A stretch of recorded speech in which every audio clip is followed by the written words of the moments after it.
तेवढ्यात अचानक संपूर्ण जंगल गोळ्यांच्या कडकडाटाने दुमदुमून गेले. प्राण्यांना समजलेच नाही की अचानक त्यांच्यावर गोळ्या कशा बरसू लागल्या.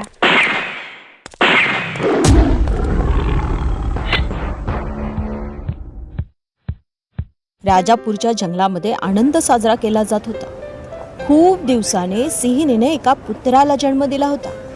राजाच्या घरी पुत्र झाल्याच्या आनंदात विविध प्रकारचे पक्वान्न आणि भव्य सजावटीचे विशेष उत्सवात संपूर्ण जंगल आनंदात नाचत होते. आज मी थांबणार नाही. अनेक वर्षानंतर महाराजांच्या घरी राजकुमाराचा जन्म झाला आहे. आज तर मी खूप साऱ्या मिठाया खाणार. हो, आनंदाची मेजवानी कोण सोडणार आहे? मी तुझ्यापेक्षा काही कमी नाही. तेवढ्यात अचानक संपूर्ण जंगल गोळ्यांच्या कडकडाटाने दुमदुमून गेले. प्राण्यांना समजलेच नाही की अचानक त्यांच्यावर गोळ्या कशा बरसू लागल्या. ते आपला जीव वाचवण्यासाठी इकडे तिकडे पळू लागले. सिंहाने पाहिले की थोड्या अंतरावर काही शिकारी त्यांच्यावर गोळ्या बरसवत आहेत. सिंह आणि सिंहिणी आपली प्रजा अशा प्रकारे विनाकारण मरताना कसे पाहू शकत होते. आपल्या प्रजेला वाचवण्यासाठी त्यांनी आपल्या प्राणांची पर्वा न करता शिकाऱ्यांशी सामना केला. ते शिकाऱ्यांशी तोपर्यंत लढत राहिले जोपर्यंत त्यांच्या शरीरावर त्यांच्या बंदुकातून निघणाऱ्या गोळ्यांनी भेदून टाकले. प्रजेला वाचवता वाचवता सिंह आणि त्याची पत्नी मृत्युमुखी पडले. थोड्याच वेळात जंगल पूर्णपणे उजाड झालं, ओसाड झाले. सर्वत्र प्राण्यांचे मृतदेह पडलेले दिसत होते. त्यापैकी काही प्राणी पळून जाऊन आपला जीव वाचवण्यात यशस्वी झाले. सिंह आणि सिंहिणी वीरगतीला प्राप्त झाल्यावर त्यांचा पुत्र नंदन अनाथ झाला. काही प्राण्यांनी तर त्याला अपशकुनी म्हणायला सुरुवात केली. तू असा कसा पुत्र जन्माला आलास रे? जन्मताच आपल्या आई वडिलांना खाल्लंस. आम्ही तुझे काय बिघडवले होते की आमच्याकडून आमचा राजा हिरावून घेतलास? शकुनीला तर जन्मालाच यायला नको होते. जन्मताच जंगलातील सगळा आनंद गिळून टाकला. अरे हे काय करत आहात तुम्ही सगळे? या छोट्या बाळाचा काय दोष आहे की तुम्ही त्याला इतके दोष देत आहात? नियतीला तो कसा टाळू शकतो? या बिचाऱ्याला तर हेही माहीत नाही की त्याचे आईवडील या जगात नाहीत. त्याला आपण सगळे आधार देण्याऐवजी उलट त्याच्यावर दोष देत आहात. हे विसरू नका की हा आपल्या राजाचा पुत्र आहे आणि राजाचा पुत्र हा आपल्यासाठी राजाच असतो. हा अपशकुनी मुलगा आणि आपला राजा कसे शक्य आहे? मी तर म्हणतो या जंगलातून याला हकलवून द्यायला हवे.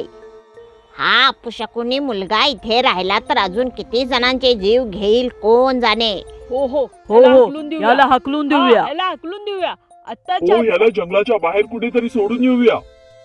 थांबा, कोणीही याला हात लावणार नाही. हा अनाथ नाही. आजपासून हा माझ्या संरक्षणात राहील. मी याला माझ्या मुलासारखे वाढवीन. आजपासून हा माझा दुसरा मुलगा असेल. असे म्हणून कोल्हीन त्या नंदनला आपल्या घरी घेऊन गेली. कोल्हिनीलाही आपला तिसरा मुलगा भेटल्याचा आनंद झाला. तिने आपल्या मुलांबरोबर नंदनलाही त्याच प्रेमाने वाढवण्याचा निर्णय घेतला. नंदन कोल्हिनीचे दूध पिऊन मोठा झाला. तो जरी सिंहाचा पिल्लू होता तरी कोल्ह्यामध्ये राहून कोल्ह्यांसारखे वागू लागला. जंगलात एखादा मोठा प्राणी दिसला की तो कोल्ह्यांबरोबर घाबरून पळत असे. जंगलातील सर्व प्राणी त्याच्या या वागण्यामुळे त्याची खिल्ली उडवत असे. काळ पुढे सरकत गेला. आता सिंहाचं पिल्लू पूर्णपणे मोठं झालं होतं. दादा, ऐकले का? जंगलाच्या पूर्वेकडील दिशेला दुसऱ्या जंगलातून खूप साऱ्या बकऱ्या आल्या आहेत. चला आज त्यांची शिकार करूया.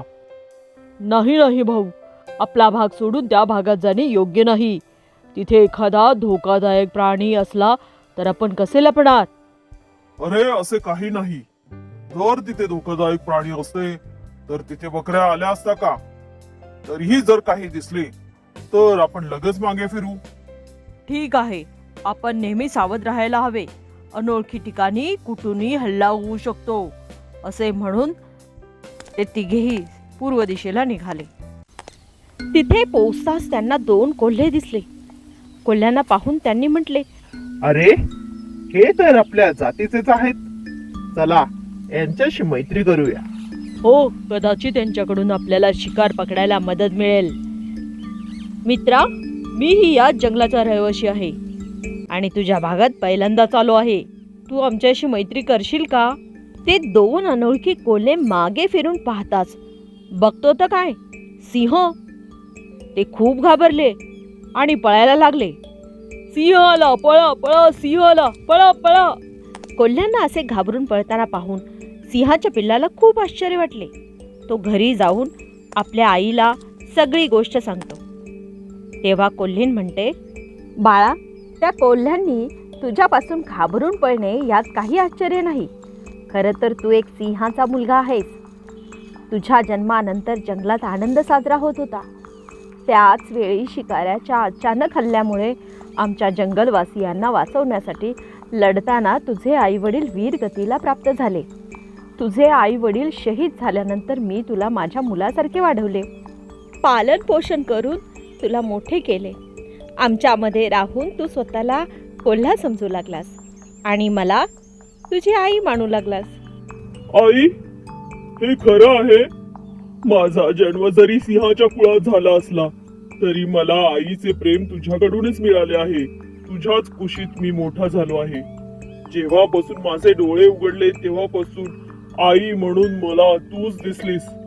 जन्म देणारी आई मला माहित नाही. मला इतकेच माहित आहे की माझ्या समोर आहे तीच माझी आई आहे. सिंहाचे पिल्लू आपल्या आईशी बोलतच होते. तेवढ्यात जंगलात गोंधळ माजला आणि गोळ्या चालू लागल्या. शिकारी आले, पळा पळा, शिकारी आले. शिकारी आले, पळा पळा. शिकाऱ्यांचे नाव ऐकताच सगळे पळू लागले. त्यांच्यासोबत घाबरून सिंहाचे पिल्लूही पळू लागले. पळता पळता त्याला तहान लागली. एका तळ्याच्या काठी पोचून तो पाणी पिण्यासाठी वाकला.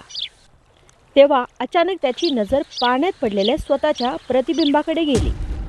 प्रतिबिंब पाहताच त्याला आपण एक धाडसी सिंहाचा मुलगा आहोत याची जाणीव झाली आणि त्याच्या आत एक नवीन शक्ती जागृत झाल्याचा अनुभव त्याला आला. मी सिंह असूनही आतापर्यंत कोल्ह्यासारखा घाबरत आलो आहे.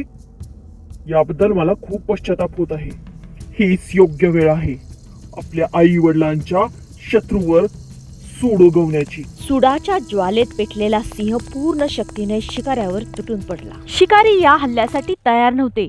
समोर धाडसी सिंह पाहून त्यांचे तर धाबे दणाणले. पाहता पाहता सिंहाने शिकाऱ्याला ठार मारले.